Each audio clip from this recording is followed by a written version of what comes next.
А на работе можно бухать? Можно. То есть ты сейчас можешь себе налить и выпить? А самые большие зарплаты где? Давай. Где надо работать, чтобы иметь много денег? В трамвае никто из белых воротничков никогда не садится, потому что там, очень страшно. В четверг нельзя назначать встречи. Так, подожди, а где митинги? У вас должны же быть какие-то недовольные.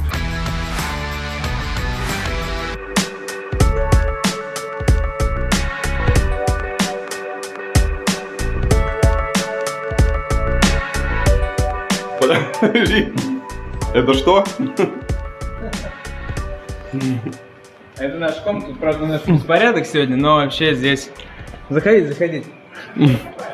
Это наша, Бар? бар, да. Вау. Но сегодня тут, правда, беспорядок не очень. Ну, вообще это еще и митинг-рум, здесь можно забухать митинг. То есть здесь можно бухать? Здесь можно бухать. Надо шумоизоляцию. Я здесь проводил собеседование, кого-то было очень странно. Ну, блин, а на работе можно бухать? Можно. То есть ты сейчас можешь себе налить и выпить? Ну да. Вот прямо сейчас? В любой стране можно, кроме, мне кажется, России, налить и выпить на работе. Это же запрещено местными ТК. Это же в культуре многих стран. Мои знакомые немцы с преподавателем столовой университетской часто выпивают вместе, потому что это нормально в культуре выпить бокальчик пива во время пар. Ты давно контракт читал? Нельзя быть intoxicated или драк. Да? Да. Нельзя? Ну можно, но выпить нельзя. можно, но никто не Ну, против. ты ничего плохого не делай. Ну, Да. подожди, ладно, в любом случае, мы видим, что бар пустой. То есть Да это бар много пустой. что делать, здесь было много. Есть другой еще бар. Есть еще бар на 5-м этаже, там барная стойка, там по пятницам тебе нормально могут налить. Коробки пустые, кстати. Вот коньяк дорогой.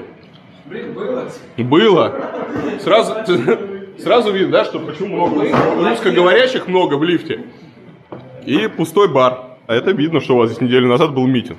Следствие обнаружили камеру на зеркале водителя, там столько скандалов было, типа, что, нас записывают? Как они это объяснили? Они сказали, по-моему, что... Я не помню, как они усталости могут сказать. Ну, что-то такое, да. Ну, в общем, здесь в Калифорнии очень жестко записано. Здесь даже копы не стоят с радарами или просто камер нет на дорогах, потому что это нарушение прав и свобод человека. Ну и в принципе в Калифорнии, в Сан-Франциско особенно, многие политики вообще понимают про технологии. Здесь сейчас вводятся некоторые биллы по поводу privacy, что по дефолту ты не сможешь, там, типа, компании не смогут собирать очень много данных про тебя. Офис лифта, как и многие другие офисы, очень доброжелателен к собакам. У нас прямо разрешено. У нас даже в приложении, где мы видим всех сотрудников, именно их собаки как отдельные персонажи с отдельными информационными полями. И здесь многие с собаками приходят на целый день, и есть переговорки, где разрешено с питомцами, где не разрешено. Бара нет. Как нет? Все?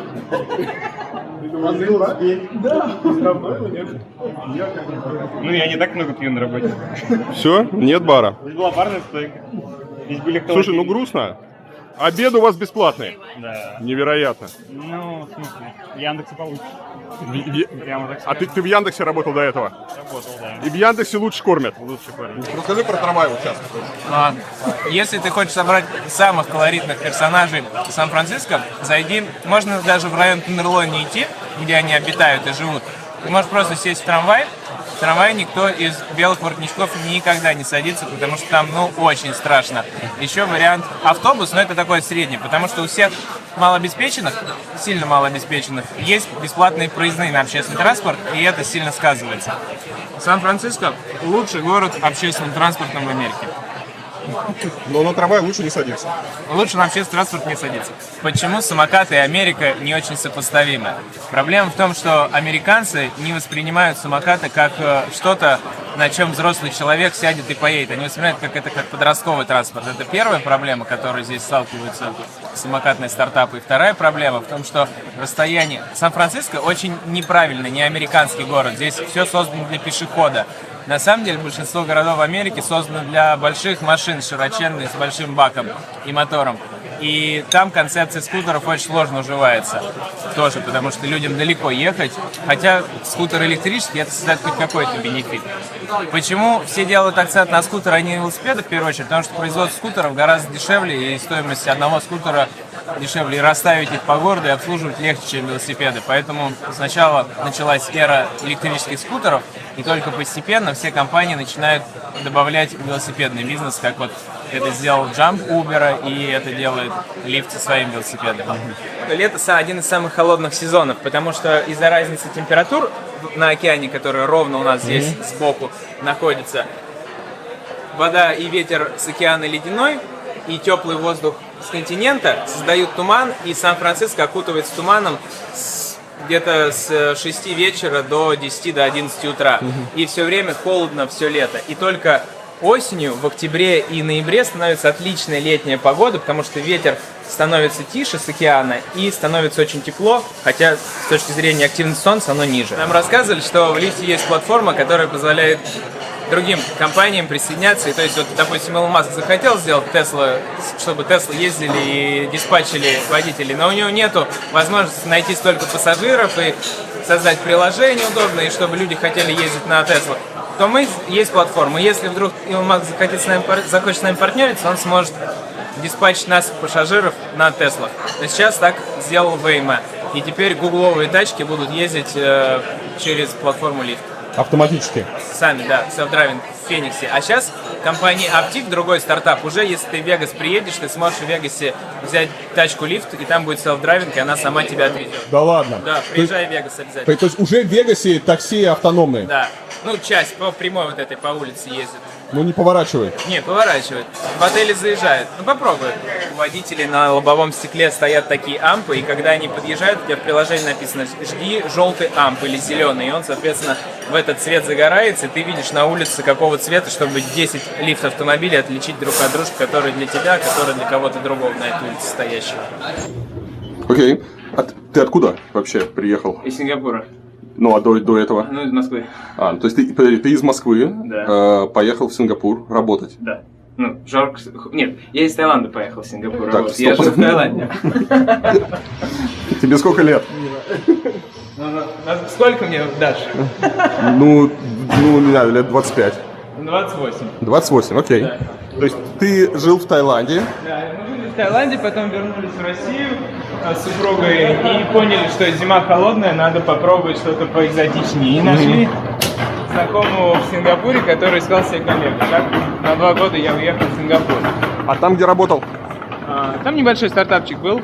После Сингапура немножко грязновато, прохладно, что хорошо. И можно ездить на машине гораздо шире. Как бы глаза не упираются в здание в соседнее. Здесь дальнозоркость развивается лучше, чем близорукость в Сингапуре.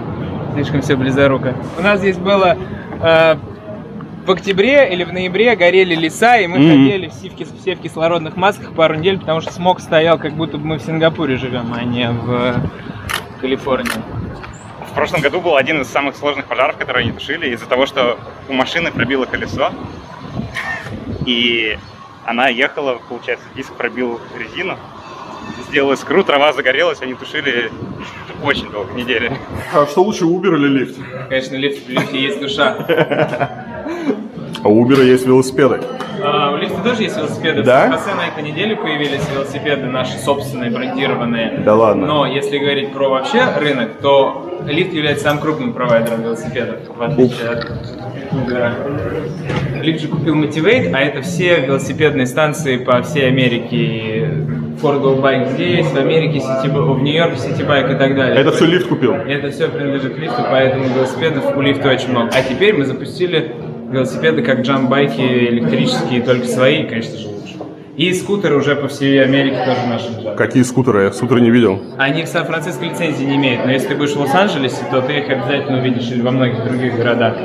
Так что самокатов тоже очень много электрических. Вообще, без пафоса говоря, я выбрал Lyft как раз потому, что она решает проблемы людей, а не просто стартап для развлечений.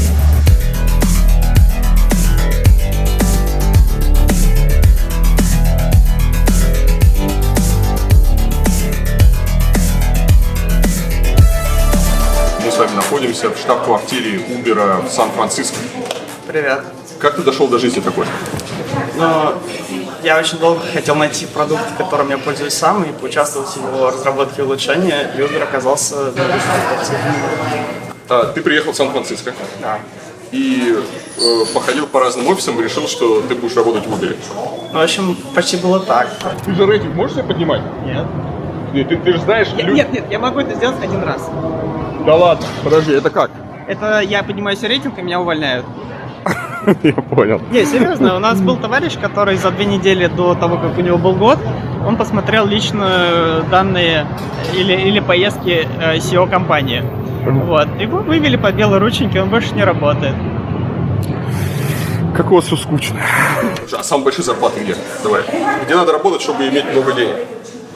Сложный вопрос, потому что существенная часть зарплаты, она приходит от доли в компании, и ты никогда не знаешь, какая компания выиграет, какая потеряет. Соответственно, зарплаты всем платят плюс-минус одинаковые, но вот именно доля в компании определяющий фактор от того, будешь ты зарабатывать больше или меньше.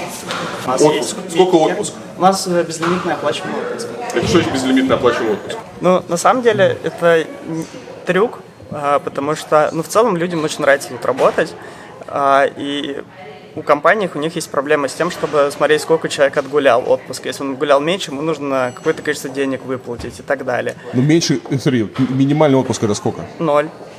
Нет, я имею в виду, положено вообще. 0. Принято. Ну, то есть ты можешь вообще не уходить в отпуск, и это будет норм. А ты можешь, но при этом ты можешь уйти, не знаю, например, на 30 дней в отпуск в течение года, это тоже будет нормально. А на полгода уйти в отпуск? Ты такой, я Федор Конюхов, и я на воздушном шаре отправляюсь в кругосветное путешествие. Но если ты 5 лет отработал в компании, и тебя очень ценят, и ты уверен, что тебя будет полгода ждать, то, наверное, да, но в целом это скорее исключение.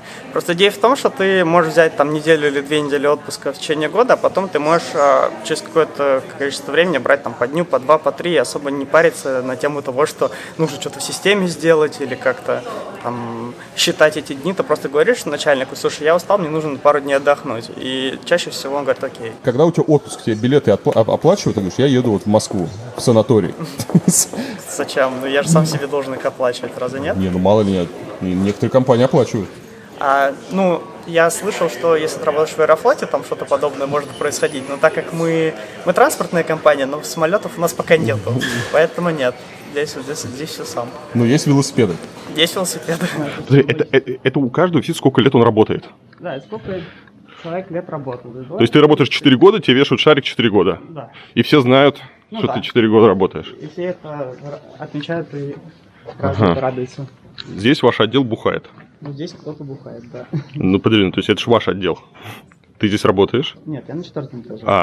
Так, подожди, а где митинги? У вас должны же быть какие-то недовольные политикой Uber, водители?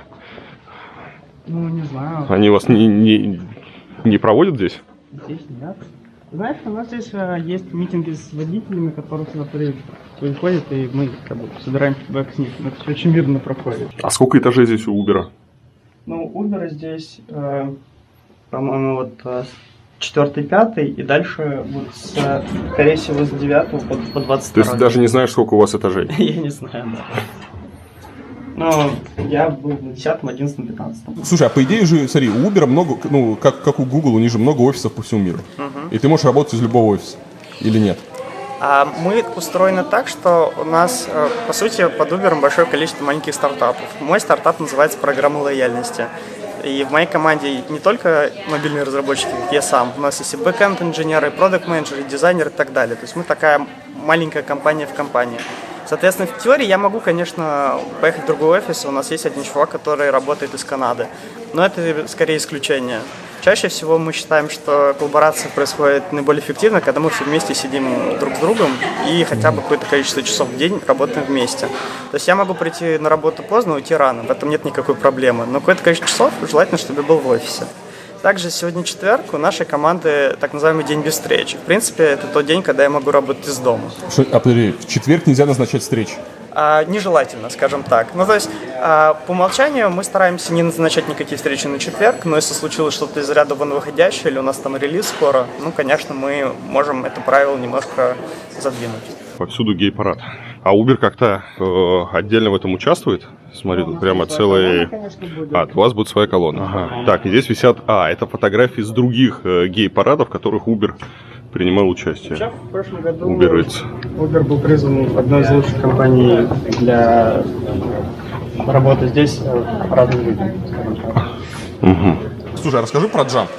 Я не очень много про него знаю, но по сути чувак, который основал Jump, он сначала был в департаменте Нью-Йорка, в департаменте транспорта, и он мечтал, чтобы велосипед стал одним из важных видов транспорта в городе. Идеи эволюционировали, сейчас они пришли к велосипеду типа Jump. То есть это электрический велосипед, который помогает тебе крутить педали, и его существенное отличие от тех велосипедов, которые они эксплуатировали раньше, то, что ты можешь взять его в любом месте и бросить тоже в любом месте. В отличие от ранних версий велосипедов, которые ты брал в определенной док-станции, должен же был туда вернуть.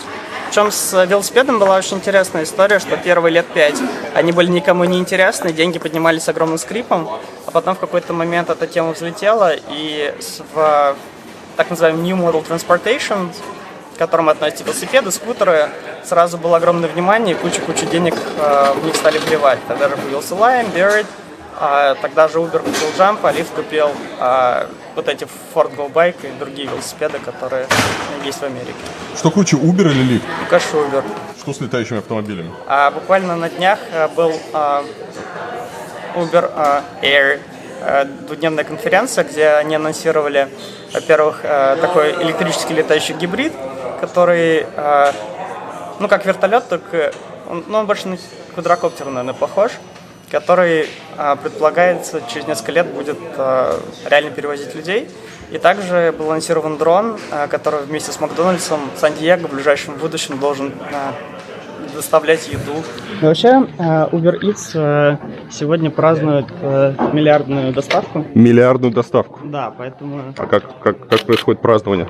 Не знаю, скорее всего, они куда-нибудь отделом поехали что-то делать. Вот летающий автомобиль. А если проблема звука решится?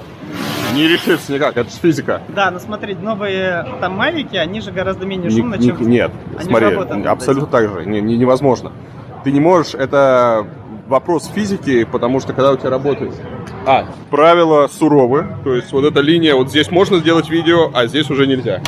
В Uber есть такая программа для всех, кто присоединяется к компании, называется Uberversity. Это 1,5-дневный тренинг, когда приходят разные люди, которые в компании работают много-много лет или занимают очень высокие позиции и рассказывают про то, как компания развивалась, про разные подразделения и про историю вообще. И мне показалась очень любопытная история, когда Uber выполнил свою первую поездку. Это произошло 5 июля, на мой день рождения. Выполнил что? Свою первую поездку. То есть на тот момент у Uber было 2 водителя, а пользователи такси были просто подписчики Трэвиса Каланика и всего компании на тот момент. И в первый день было выполнено 30 поездок, насколько я помню, этими 2 водителями. И причем во время каждой очередной поездки в компании открывалась бутылка шампанского. Вот. Но Uber уже с первых дней начал расти очень быстро, и поэтому стало очевидно, что шампанского скоро просто в городе не хватит. Поэтому придумали другую штуку. Каждый раз, когда очередной человек заказывал поездку, в офисе загоралась такая лампочка. Вот. Но и спустя несколько месяцев начало складываться ощущение, что она сломалась, потому что она просто не переставала гореть и не гасла совсем.